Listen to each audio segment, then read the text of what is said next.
Well, so much for quality, grindy defensive hockey, but hey, 9-goal games are pretty fun. Avs win over the Minnesota Wild 5-4. Oh my goodness gracious! Wasn't it time? Score! Justice is served! No beating around the bush for this first period for the Avs. It was bad. They looked quite tired on both ends of the ice, but particularly the defense just didn't seem to have any legs at all. And you can't really blame them. The big names have been playing monster minutes day in and day out now in a grueling season. So it's something that the Avs are going to have to manage. They do get away with it for the most part in this first period as they only give up one goal. It could have easily been significantly more.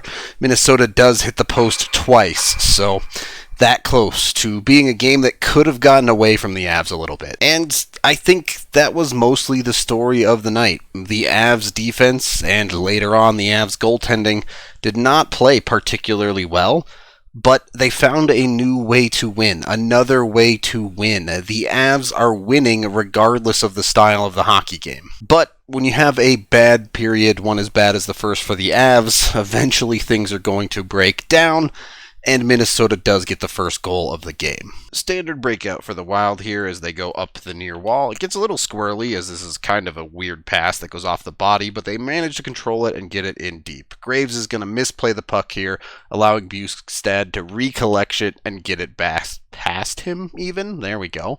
Bukestad has just enough room to throw a puck towards the net here. The Avs have set themselves up with 3 along the near wall, leaving only Sam Girard defending the middle. Grubauer, he actually plays this okay. He stops the crossing puck with his stick. The problem is, he stops it by knocking it directly out into the slot, where the Avs have no one covering because Girard is probably a little bit in too deep, but he's a defender. That's how the Avs set up their play. But the Avs have no one in the middle because 2 of their forwards were caught on the near side and saw a touch late getting back. That's not on him, though. He's the 5th man. There's only 3 Wild players here. Had Kadri come down the middle of the ice, maybe he helps here. Anyway, the puck never should have gotten to this point in the first place, and Gruby is going to get beat by the backhander. Obviously not feeling great there, but in hindsight, only being down 1 after the first period is not that bad. And the Avs obviously knew they had to be better because they came out in the second period a completely different hockey team. Not only did they outshoot Minnesota 20-5 in the period, it took them just 18 seconds to even the score. The clock has just ticked to 19:49. This is Nathan MacKinnon. Sam Girard is about to get this puck here. Keep an eye on the clock. Understand that Nathan MacKinnon is starting from his own goal line right here. Taves waits for a bit, gets it to Girard, and Girard fires it up the ice. MacKinnon receives it at the red line 3 seconds later. 3 seconds to go 100 feet.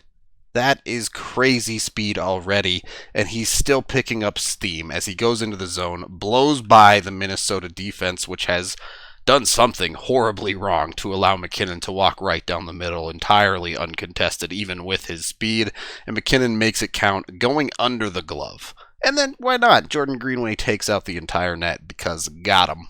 I've always been a big believer that leaders lead by what they do on the ice more than they ever could by what they say in the locker room. The Avs waste no time with this second period. It's been their period for a while now, and they make another statement in this one. Just a little over a minute later, they would take the lead and never look back. Girard single-handedly pulling out a decent game for this defense here. Minnesota with a weak clear. Girard collects it, pulls his patented spin move to the side, chips it ahead to keep the Avs in the offensive zone before getting this puck back, finding a shooting lane, and getting it through.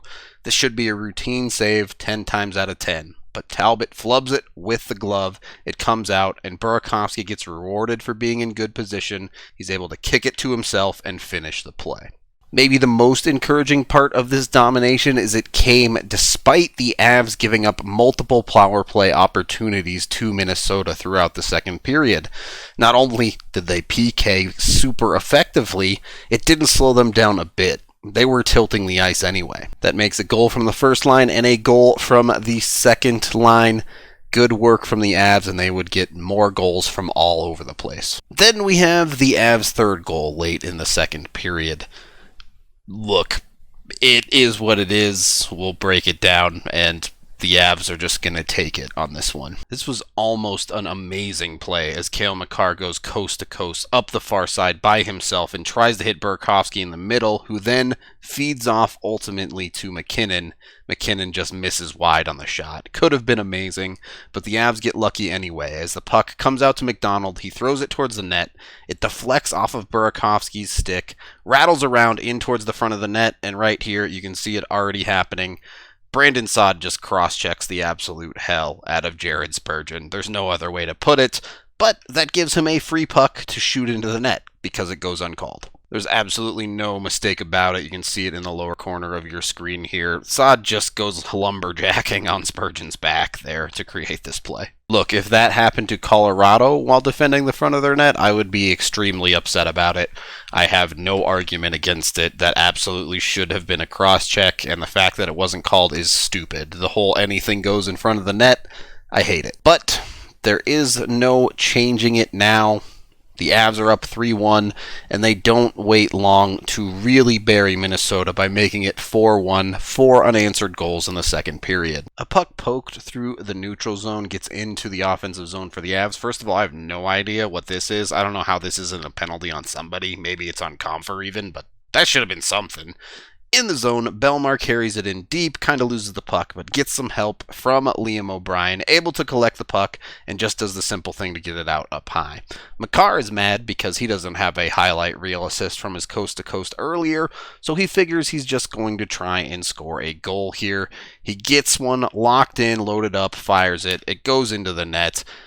In the end, it ends up being pretty lucky, but still, Makar shows up. So yeah, on its way in, it definitely hits the Minnesota stick there, no doubt about that, and then coming through, we frame by frame it, it just nicks off of Comfer's shaft there as well, and no goalie's going to stop that one. You take it. You now have 2 points from Girard, a point from Taves, and a point from Makar on a night where in the first period, at the very least, the defense looked exhausted. They still found a way to get production out of these guys, and you throw in this goal from the third line, the Avs are just rolling on all cylinders offensively. The third period had just about a little bit of everything that you could find. Unfortunately, it starts off with a Minnesota Wild goal to make it a game again. Didn't quite back this clip up far enough to really show you the problem here, but this is good enough. This is Jacob McDonald, deep in the zone, and this is Minnesota about to collect the puck. That is a bad pinch. This is Andrei Burakovsky coming back as well. There's a bit of an issue here. As the pass up, you can see Burakovsky didn't try and get back. He just kind of floated and tried to get in the passing lane. He fails to do that, which creates a essentially breakaway here, as Kyle Burroughs does get beat on this play.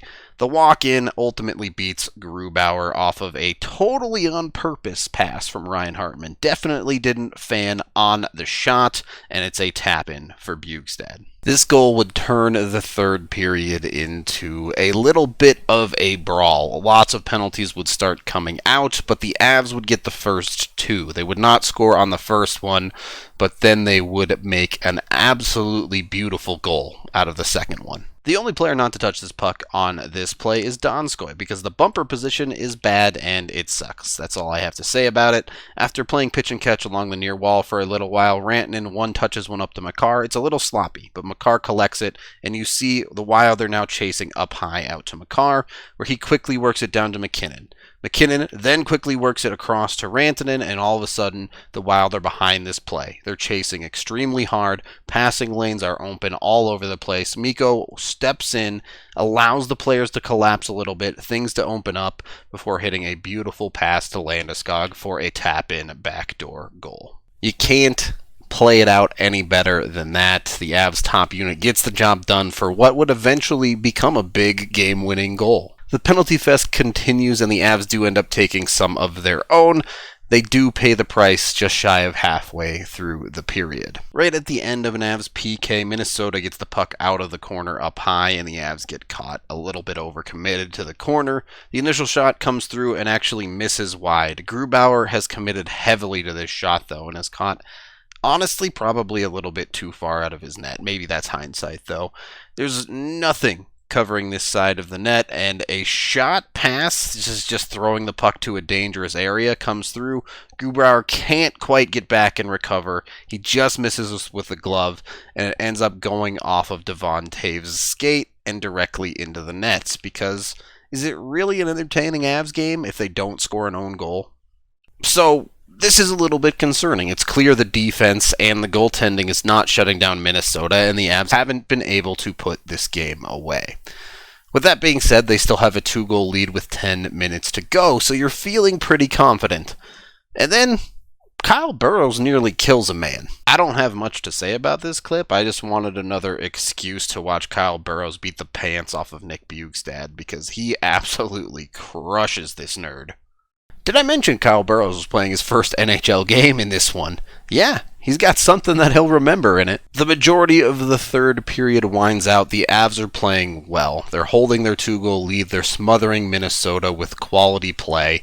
And it looks like they should be able to close this one out until in the final couple of minutes, Ryan Graves takes a penalty. It was a bad penalty. There's no doubt about it. And it makes this game closer than it needed to be. Minnesota recovers a puck after a quality opportunity. They work it back out up high. Avs are exhausted. They're tired. They're caught a little deep.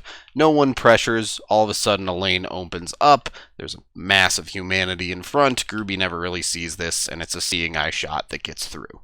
So, things got a little bit crazy, but ultimately, the Avs hold on and win 5-4 in the end with a big scrum at the end of the game, because why not? And everything's coming up Avs. They're still on their 15-game point streak. They won this game regardless of how it looked. It's a little bit different than the grindy side. There's probably some more concerns that you have when you see the issues on the back end, particularly the tiredness, since they're heading on a long road trip here. But it's still a win. Right now, they're just riding that. Until this point streak ends, it's hard to fault anything that this hockey team does beyond, hey, need to clean some stuff up. The Avs have now won games by blowouts. They've won close games that are low scoring. They've won close games that are high scoring. And they rarely lose. They have 2 losses in their last 15 games, and both of those are in overtime. So close losses at that. They're good. That's all I can say. That is the end of this game video review. Thank you for watching. Head on over to thednvr.com to check out all of our content. I am Rudo, and man, this team, it really is special.